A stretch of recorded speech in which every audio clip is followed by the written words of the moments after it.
tuning in to Fifth Step TV.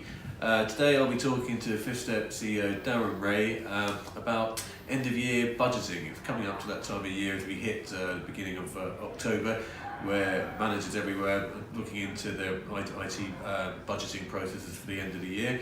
So Darren, why is it that budgets are such a tough nut to crack? Budgets are always difficult, I think, because you're instilled in a budget is the fact that you're looking forward. You're trying to guess what's going to happen, and you're trying to allocate money that's going to be used to buy resources and focus resources on those particular things. IT budgets, I think they're a little bit more tough than some other budgets because things are always changing in IT. There's always something that needs to be done, to better align the organisation's IT and business strategy, or just to make sure the business has the IT advantage that it needs. Okay, so where should someone start with their IT budget? It's a good question. I always start with the business alignment, making sure that you understand what the business needs, what their strategy is for the coming year or the coming years. If the organisation is being tasked with doubling revenue in the next 2 or 3 years or something, what are the business impacts? What are the IT impacts? How's IT actually going to be able to deliver on that business objective, or help the business deliver on that objective? Could you create a strategy for an IT budget? Is there something that could be codified in a strategy at all? Yeah, absolutely. There are frameworks that Fifth Step uses, for example, to help our clients go through and actually draw out their strategy, understand the business strategy, create the business strategy from the objectives that have been set, for example, just so that helps the IT, the CIO leader understand exactly what needs to be done. Okay, and I'm guessing there must be a number of checks and balances that you have to ensure that you're up to speed with. Yeah, there are. I mean, I think there's a lot of things that you need to go through, but I think the common things that you should look for to make sure that you've got covered off in your budget, making sure that you've got a cybersecurity review in place. Cybersecurity is so important these days. Organisations need to make sure they're budgeting for it. If it's part of the IT budget, make sure it's in there. Make sure you're doing the pen testing. Make sure that you're doing the alignment of your processes and procedures with IT security standards and those kind of things. Make sure that any hardware upgrades are budgeted for. Not all organisations will have vast amounts of hardware on site anymore, but if you are doing upgrades, or if you do have hardware, even if it's just laptops being upgraded, for example, make sure those things are budgeted and that they don't catch you by surprise when you need to upgrade them later on in the year.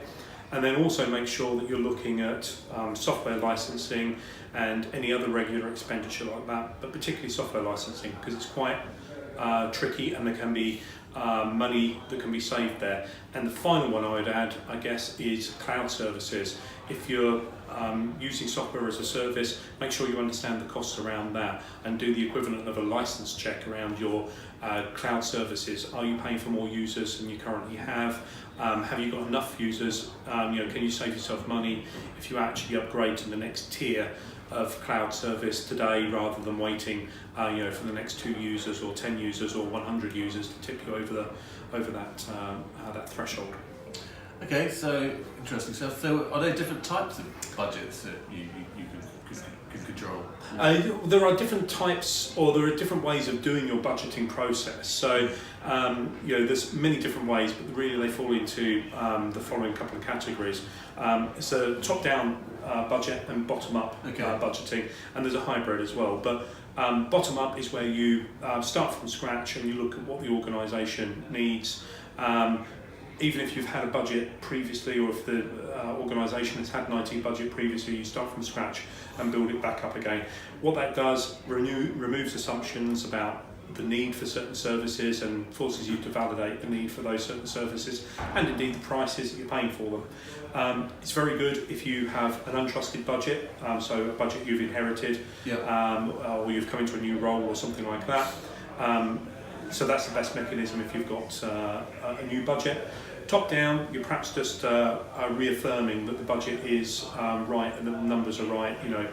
We had X £1,000 or dollars in the budget for telephony last year. We're expecting a X% increase in that. Okay, that's fine, you budget that way round. So top down tends to be a little bit quicker, a little bit simpler. The hybrid approach is to do it on a basis of a risk-based or concern-based basis. So if you have a concern that your telecoms are too expensive, then you can concentrate and do a bottom-up on your telecoms, and the rest of the budget you may do top-down. So it's a hybrid approach.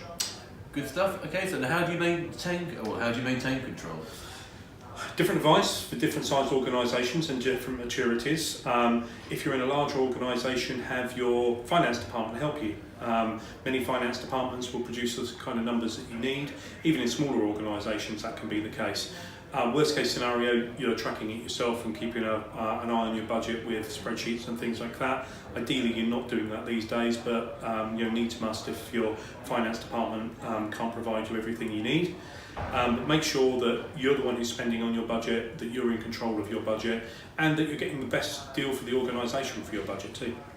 Great stuff. Lastly, I just wanted to have a quick question about vendor management. Is that part of the whole process?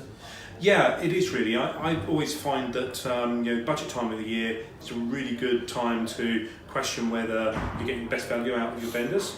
Okay, and that's an ideal budgeting type question.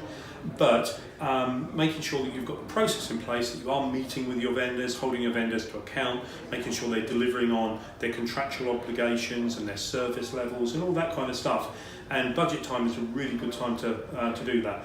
It's also a good time to meet with your vendors so that you're aware of any upcoming price rises. Now, potentially you can negotiate those, negotiate with vendors and see whether you can avoid some of those rises, obviously.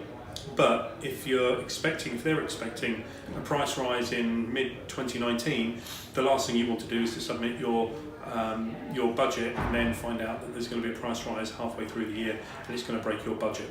Okay, so meet with your vendors, understand what they're looking at for 2019 as well, and also try to negotiate prices down. Great stuff. Well, okay, we're only 3 months to go to the end of the year, so any viewers obviously need to get cracking on their IT budget planning right now, don't they? So yeah, obviously Darren's a good place to start. It's only scratching the surface really here of what the fifth step and Darren does when he goes in to advise clients on these types of things. But if you need more information, you can contact us via the Fifth Step website, which is www.fifthstep.com. On LinkedIn, on Twitter. We'll have those all scrolling across the bottom right now so you can see exactly where to find us. And if you want to know more on this particular subject, obviously come to the website, you'll find more information there. But we've also done our longer form podcast on this precise topic. And there's a webinar coming up as well. There is a webinar coming up, and that will also be appearing in our podcast feed and also in our YouTube channel as well. So you may very well find that it's just after this recording. Lovely stuff. Okay, well, once again, thanks for your time, Darren, and thanks to all our TV viewers for tuning in. YouTube viewers, Chris. Oh, YouTube, I'm a bit old-fashioned. Thanks, Chris. Cheers.